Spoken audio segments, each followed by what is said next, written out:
მხოლოდ იმ ინფორმაციას ვყოლებ, რაც მასობრივი საშუალებებით არის გავრცელებული.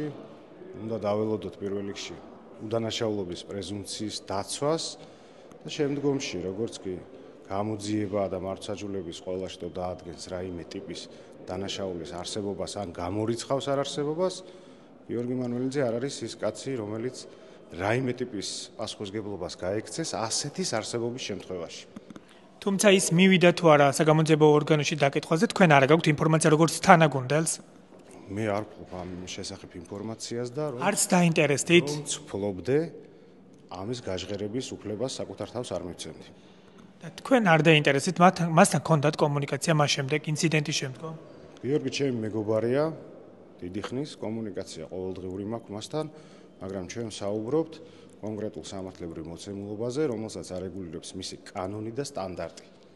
რომელიც დღემდე არ ვიცით რა ეტაპზეა ეს საქმე, ხო? საზოგადოებას არ აქვს იმის უფლება, რომ ამ საჯარო ინტერესზე, მაღალ საჯარო ინტერესზე კონდეს განმარტება. ჩვენ ვხედავთ, რომ ერთ თვეზე მეტი გავიდა და პასუხები არ ჩანს შესაბამისი უწყებებისგან.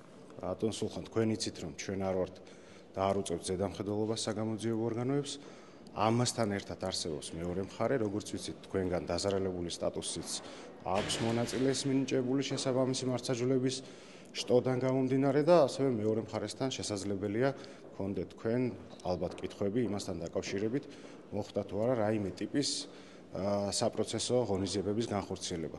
დანარჩენ შემთხვევაში მე არ ვფლობ ინფორმაციას და კიდევ ერთხელ ვამბობ, რომც ვფლობდი, არ მაქვს უფლება და ამის უფლებას საკუთარ თავს ვერ მივცემ, რომ ამის შესახებ ვისაუბროთ. და რაც მთავარია, უნდა დაველოდოთ უდანაშაულობის პრეზუმპციას, რომელიც არის დემოკრატიის და ადამიანის უფლებების ერთ-ერთი უმთავრესი სტანდარტი, რაც ძალიან კარგად მოგეხსენებათ თქვენ, იმიტომ რომ წლების განმავლობაში ჟურნალისტურ საქმიანობას ეწევით. უდანაშაულობის პრეზუმპციაზე საუბრობ, თუმცა აქ არის ორმაგი სტანდარტი. სხვა შემთხვევებში ხელისუფლება ხშირად არღვევს უდანაშაულობის პრეზუმპციას, ბატონო ცოტნე. რა კონკრეტულ შემთხვევასთან დაკავშირებით ბრძანეთ და განვიხილოთ ის კონკრეტული. არაერთი შემთხვევა ყოფილა, უბრალოდ ახლა ძალიან გაგვიგრძელდება, რომ კონკრეტული кейსები მოგიყვანოთ თქვენ. ყოველივე შემთხვევა არის ინდივიდუალური кейსი, მიუხედავად იმისა, რომ შესაძლებელი არსებობდეს კონკრეტულ საკითხთან დაკავშირებით პრეცედენტული გადაწყვეტილებები, მაგრამ თუ თქვენ საუბრობთ რომელიმე კონკრეტულ შემთხვევაზე, შეგვიძლია განვიხილოთ და გიპასუხოთ ჩემი მოსაზრებები გულწრფელად. გასაგებია, რაზე მიუთითებს ის გარემოება, რომ საზოგადოებას ამ დრომდე არ აქვს ამ მაღალ საჯარო ინტერესზე პასუხები კითხვებზე? რაზე მიუთითებს ყველა უწყების კარჩაკეტილობა? რას ნიშნავს? ანუ ინფორმაციას რო არ ეწოდიან საზოგადოებას ამ დრომდე დაიკითხა თუ არა ბრალდებული პირები მათ შორის რა ეტაპზე არის საქმე?